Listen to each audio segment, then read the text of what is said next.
Hello and welcome to Scene Partner, a new show where I interview a whole load of different performers and creative professionals. This week, I am joined by Xander Black, a actor, singer, children's entertainer, and role player. So please welcome Xander Black. Hello, Xander. How are you? I'm very good, and it's good to have you. Now, in my intro, I did what I find I'm doing for a lot of guests. I am reeling off a whole load of job descriptions. I'm reeling off a load of different titles. So I find it best to ask everybody, if you meet somebody brand new and they don't know you, they don't know what you do, how do you describe your job to them?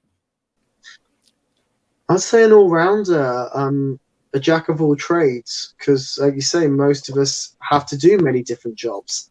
I probably would talk more about the children's entertaining more, but people also find a lot of interest in being a fire breather, which is one of the other jobs that I do. But I mean, all-rounder is probably the simple answer on it. I think a lot of us have to be, once upon a time, it might have been okay to be a dancer alone. These days you have to be an actor, dancer, singer, and it seems triple threat is no longer enough. It needs to be so much more. Yeah, I mean, it's quadruple and quintuple threat now, because when I was getting near the end of my training, it was you need to also know a musical instrument. And now it's you need to learn all of those things and have another skill on top. You've got to have so many different abilities just to get through the door nowadays. Yeah. I noticed a casting went out the other day that was exactly that. You have to be an actor musician. You have to be an actor this. Well, talking then, you briefly sort of made a nod to when you were starting out. Could you tell us a little bit about your journey to get into the industry, where you started and how you got to where you are now? Yeah, I mean, I started, I'd say, from the age of 7 when I watched the movie Grease, and I wanted to be Danny Zuko. I wanted to do the singing and the dancing.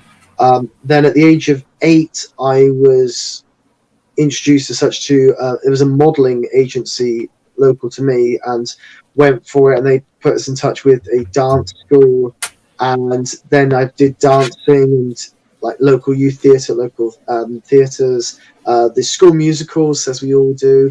At the age of 18, when I then went to Lane Theatre Arts, did their musical theatre course for a year. I then had an injury, which meant I couldn't continue. So then I went to East 15 Acting School and their pioneering course, as they called it, community theatre, where I learned my other skills like children's entertaining and workshops, but also circus skills and the fire breathing. And then that led to the career. You mentioned there that you had an agent. Do you still have an agent now? Do you think it's important to have an agent in this industry? Well, when I was 8, it was one of those, I think a mum with a computer at the time that knew a couple of people. I didn't go with the agency there. The only times I've had, I think an agent has only ever gotten me one job in the whole of my career. I've had numerous different agents, but I've still got my own work. When I do equity chats at drama schools and things like that, I say that the agent, as we all know, is working for you. But the majority of agents that are out there, I've got the exact same contacts you've got. It's only worth going to an agent if they're seeing the jobs on, let's say, Spotlight that are at the next tier up. Because you can find all those other jobs and you're giving them 10, 12, 15% just because you aren't spending that time finding the job. And so then without agents, how do you find most of your work? Do you create most of your work, or are you getting it through other means? I mean, most of my work originally was through Casting Call Pro, or Mandy as it's known now, or I would get it through The Stage, the newspaper, when it had the jobs section that was really easy to get into. So for the first few years, it was all through that. Then after the first 5 years, it was all word of mouth, really. Facebook's actually more recently got me a lot more work. People will work with people that they know of, or will put people in touch with people they know of in terms of work. I mean, like you said in the intro, my role playing, I got that and most of my work through role playing from an equity friend of mine who said, "Are you available tomorrow in Bristol?" I said yes. Got contacted by the company, got registered with the company within an hour, and then was working for them the next day at 8:20 in the morning. And that's sometimes how it works. That when people are having a crisis, they'll contact people who are on their books, and if you happen to be fortunate at that moment in time, then you're straight in. Yeah, I've had a similar experience. I was working in a ordinary job, and I had a friend contact me, and out of that, I got 2 tours, and I owe them an awful lot because it was at a period it needed to be. Yeah, when you're doing those muggle jobs, it's always good to make the contacts. Yeah, definitely. So, looking at my notes here and looking at the type of things that I did in research, one of the things that I asked you in my research was to see whether or not you had any memorable shows or any shows that meant a lot to you. You answered in particular one that I found quite interesting was about the show that meant a lot to you. Would you expand on that a little? I think I put the 2 answers. I think I put down the one which was when I was 11 years old was Wind in the Willows, when I got to play Toad and Toad of Toad Hall. It meant a lot because it was actually my first time being a lead, which as a character actor, even from a young age, playing the lead is very, very rare. I also had my first time of wearing padding because I had to look more like a toad. So I had like padding all the way around the top half of my body to make sure I looked more like a toad. Fun.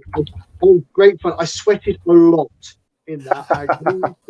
It was kind of my first introduction into what life will be like being a dame, because I had green face paint all over me.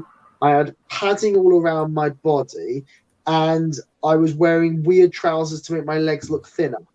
So it was definitely the first opportunity where I wore a costume to alter the way I looked, ready for a role. And with Panto, it's definitely the same again.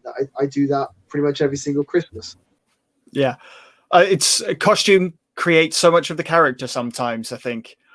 It does. I mean, I think it was it Judi Dench that said that when she's found the shoes, she's found the rest of the character in that kind of better wording. I can't remember it exactly, but and it is true. I mean, speaking of shoes, I did Panto at Christmas. There was an outfit, and all the pairs of shoes I had just didn't work. And I was like, Mrs. Pans would not wear these shoes with this outfit, so I had to buy her another pair of shoes, which was another 20-something quid down. But they're beautiful, they're tartan, and they're gorgeous. But it had to be done because why, as a person, you wouldn't wear something as you go out in the street that you don't really feel comfortable in. So why would a character do the same? I remember when I was training, one of the things that happened was for the first year's performance, the director all of a sudden after a couple of weeks of rehearsal went, right, you're all going barefoot because the shoes you've got are all different, which completely threw me internally. It made me scream because like we haven't rehearsed that, and that's it just sort of drama school floors, not exactly clean. They never are. They never are.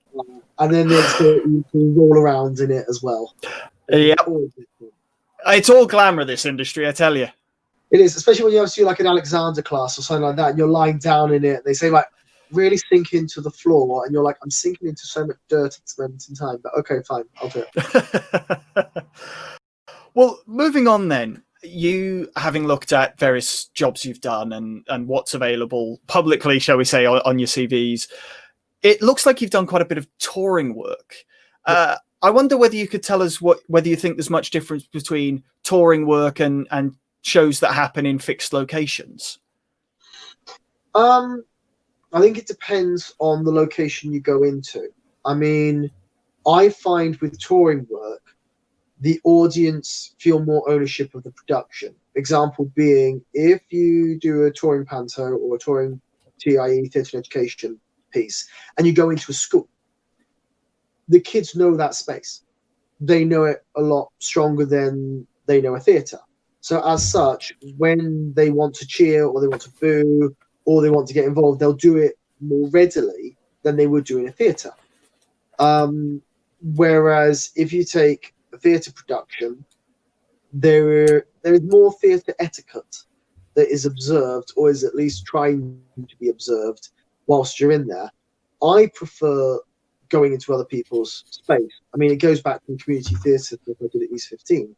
Instead of taking people to the theatre comes to you. And it does create a whole new atmosphere that you wouldn't get anywhere else. And I know there's touring theatres where you go from theatre to theatre to theatre.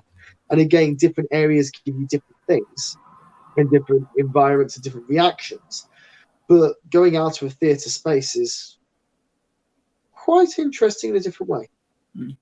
Are there any specific challenges, do you think, to touring theatre that maybe shows in fixed locations don't have? Any particular challenges? Yeah, so not last year, but the 2 years before that, I toured for a theatre company, and we were going to schools. And there's one school that I remember very strongly, where basically to get into the hall, you go in through the main entrance and go straight away into the hall. And then okay, you need to set up this end because all the kids, majority of them come through this way. And you're like, okay, you say majority of the kids. I'm like, well, yeah, year 5 are going to be behind you. So they've got to come through the backstage area before the show starts to then go sit down. And I'm like, okay, but there were people changing behind there. And so basically we would hide the characters that need to be hidden, such as your dame, your baddie, and people like that. And they would all go into the disabled toilet. And then year 5 would come through. They'd sit down and then you'd all come back out. And then if you had any quick changes where, and especially for young ladies who would need to get changed from one complete outfit to another, you'd then have to go into the disabled loo. And if you had a really, really quick change, then you've got to make sure that there's people holding the door to then open it again because you need to keep your DBS. Yeah, having done similar shows to that, it's a challenge when you're just presented with a space and you think, okay, how are we going to make this work? Change facilities. Yeah, you get those venues where you turn up and the theatre company have already said to the venue, to the school, or to the social club, this is how much space we need to do the show. And then they give you half the space. And they've promised the theatre company that you've got all the space, that's all fake, that's all great. And then you actually get in there and you're like, no, we can't do the dance routine. And on the fly, you are cutting sections, but then expanding other sections because you can do those for longer and they're paid for an hour 45 show with 15-minute break. And if you don't do that, they will then demand a refund. Yeah. So changing the show for the bits that you need to take out and then putting new bits in on the fly, which is when you hope that people are able to improvise with you when you go, right, this scene needs to last 5 minutes, not 2, go. It's a big challenge, I think, sometimes doing touring theatre when you don't know what you're walking into. With that in mind, do you have any advice for somebody who might be going out into that kind of touring theatre world who might not have experienced it before? I mean, for living in the van as much as you are, make sure you take your vitamins and minerals, your vitamin C, because you're going to get ill. And at this moment in time with illnesses going around, you can't keep 2 meter distance. There's a meme going around at the moment with the 2 meter distancing of the pantomime cow at the moment, which is interesting. But the best advice I can give you is people have personalities. Respect their personality, respect their choices, but make sure they respect yours. I think respect is a huge, huge thing. And some people, like I did a production where I was not seen as the prince by the person playing the princess because she had in her mindset what the prince should look like. And I was not that. And it made it very difficult for the two of us to get on. So you've got to respect that another person's been brought in because they're bringing a certain something to this production, and it's your job to try and find that and respect the personality that they're bringing as well, and respect that the personalities don't come on stage because you've got to be professional with it. You can work with someone that you really, really, really get on with, and that makes the tour so much better. But sometimes you will be touring with someone you really would never spend personal time with for 3, 5, 8 months, and you've got to come to terms with that. Yeah, I found on one of my tours, I ended up going for long walks after rehearsals and after shows, because that was a way I could clear my head and be on my own, because you don't get a lot of space on your own. No, and as well, that's part of it as well, that you've got to be respectful that when people want their own space, let them have it. Yeah. I mean, there are times like you'll do when I did one tour, we were all watching, because it was just coming out, Sherlock, with Benedict Cumberbatch and Martin Freeman. We were all watching that in the evening after we'd done 2 or 3 shows in the log cabin. But there are some people that just weren't. And that's not because they didn't want to be part of the team or they didn't want to be involved. It's just that they needed their personal space. And you've just got to respect that and let them have that. Definitely. So one of my reasons for starting this show was, and I don't know whether you've experienced this, you get a couple of actors together or a couple of performers together or people from our industry, whether that be in a pub or in a green room or wherever, you get a load of interesting stories and you hear about all those moments that ordinary people who aren't in this industry would just go, wait, you did what? Yeah. And one of the things during research that came up is that you said one of those moments for you was fire breathing in the middle of a high street. Could you tell us a little bit about that? Okay, so on the community theatre course I was doing at East 15, a guy called Damien from Wales, he taught us how to do fire breathing. And then we were to do the turning on of the Christmas lights in Southend-on-Sea.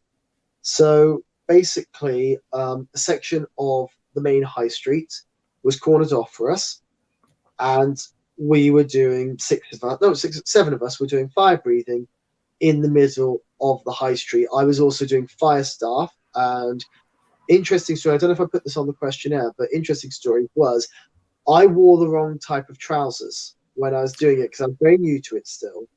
Everyone else was wearing jeans, and I was wearing this, I think it must have been like nylon cargo pants mesh type thing. And I was going around with the fire staff, it brushed against my leg, thought nothing of it. And then suddenly, about 2 seconds later, I'm feeling sand being thrown at me because my leg was on fire. And the reaction from the audience was hilarious. And then I just shrugged my shoulders and carried on as if nothing had happened.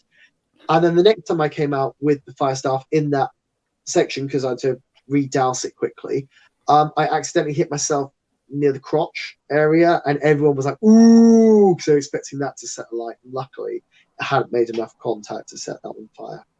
It sounds quite a risky moment, but still, not everybody gets to have stories like that. That's part of the interesting thing about this industry, I think. I think if you haven't got interesting stories from this industry, you've not been taking enough risks. That's an interesting way of looking at it, because there is that element of you don't know what's going to pay off, I suppose. No, and sometimes actually from taking a risk and a gamble, you actually make something which would never have happened in any other way, and make a progression that couldn't have occurred. I mean, it wasn't until I first thought about, I don't know, using my martial arts skills with fire, but I then went to the fire staff because I trained as a martial artist for 3-4 years during childhood, and I grew up on things like the Karate Kid and Daniel San. So me getting a stick and spinning it around with fire at the end of it was just mixing 2 skills together, and it broke up a show which was mainly drumming, fire breathing, that was it. Whereas we could then put in a bit of fire staff. Also, people brought in fire poi because of the skills going that way. So by taking a gamble, we created more of a show out of it. Now, of course, incredible and unbelievable moments don't end at the single thing. And I've heard you before saying things like, you might know me as the guy who's married to a mermaid. Would you expand on that for us? Okay, so some of you in the background might be able to see that's it there. So my wife is mermaid Shell. She's a professional mermaid and has a gorgeous 3.5 stone tail We do children's parties. It all comes about because when Michelle was younger, she wanted to meet slash be a mermaid. She loved the Little Mermaid and Ariel, and really, really, really wanted to become a mermaid. Then a few years before we got together, she got told by a friend about being a professional mermaid, bought a tail. She then did numerous different things, including there's a Channel 4 documentary under the bracket, I think it's My Weird Hobby, which I think was sold to her as My Incredible Life or something like that, but My Weird Hobby. And it's the first episode called The Mermaid, where it was the unboxing of her tail from America, it being brought over, and her training as a free diver to be able to swim underwater. And from one point when we were dating, she was to do a hosting job. I think it was at Bracknell Theatre. It was for Songs of the Sea. And she thought she was going there as a host. But actually, she was going there as a host mermaid. And I was in London at the time where she was living. And basically, I got told, I need my tail. And I said, okay, I need to get it to you. And she's like, yeah, but from there, I've got to go straight to the theatre. I was like, great, who's going to move you when you're there? And she went, ah. And so then from that moment on, I then went. She was working at a ship at the time in London. So she had like a cabin boy outfit with her. So I put it on when we were going onto the stage. She was there at the start on a chaise longue.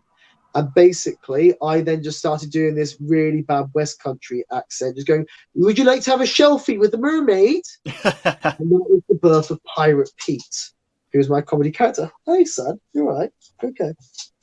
That was the basis of Pirate Pete and Mermaid Mershell.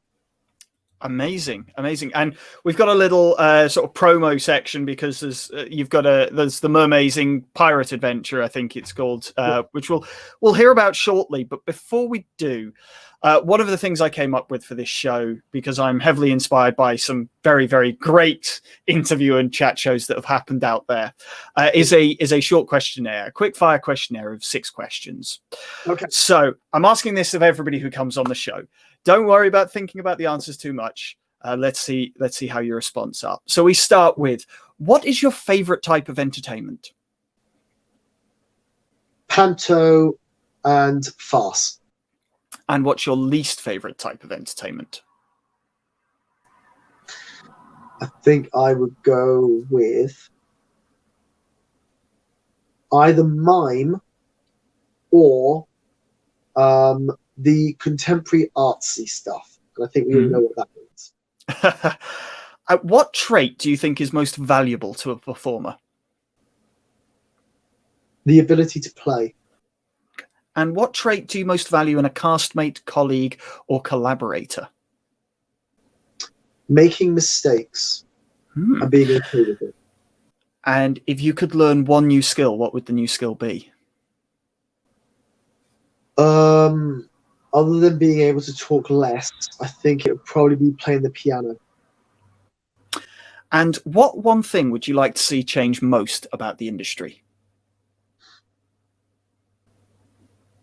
I would say breaking the class ceiling, or just equality in general, that we have opportunities from those, especially from a working class background, to do the things that people from a non-working class backgrounds have taken much easily to than people from the working class background.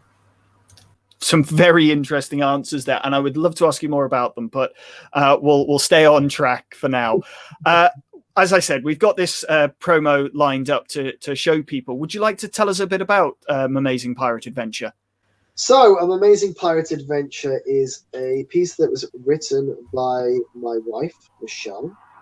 It was then put through research and development with Elite Productions, with our good friend Elliot Clark. It was then, original songs were then made.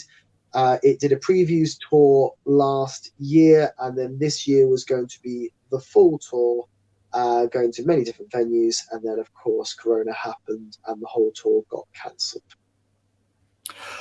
Well, here it is. Here is a clip from that show. I'll play that for us now.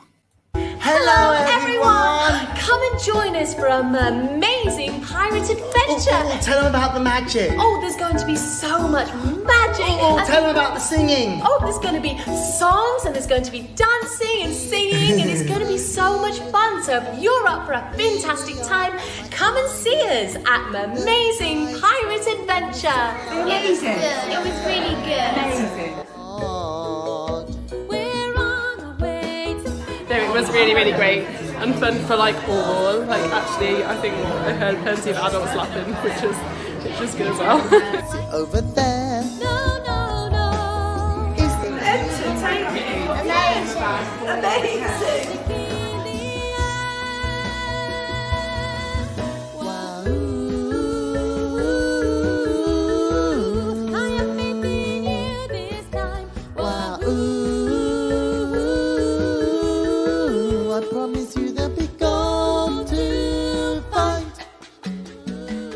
So join me, Mermaid Michelle, And me, Pirate Pete, for an amazing pirate adventure! I thought it was more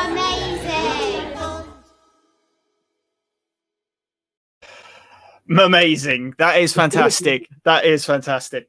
Well, thank you very much for joining me today, Xander. Thanks for having me. Well, before we say goodbye, is there anything else that you'd like to plug or anywhere that people could look to find out more about the show? Yeah, I mean, you can check out Elite Productions website. Oh, there it is, lovingly across the bottom. Just going on there. Keep an eye out because the tour has been rescheduled to next year, and hopefully we'll be coming to as many venues as possible. So come along and have a watch. Well, again, thank you very much for joining me, Xander.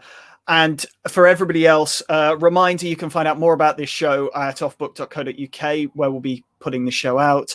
And do please, if you've enjoyed the show, choose to like and subscribe the video on YouTube. That would really help us. And feel free to share it with anybody you think might find it interesting. For now, though, thank you very much for joining us, and we'll see you next time. Bye-bye.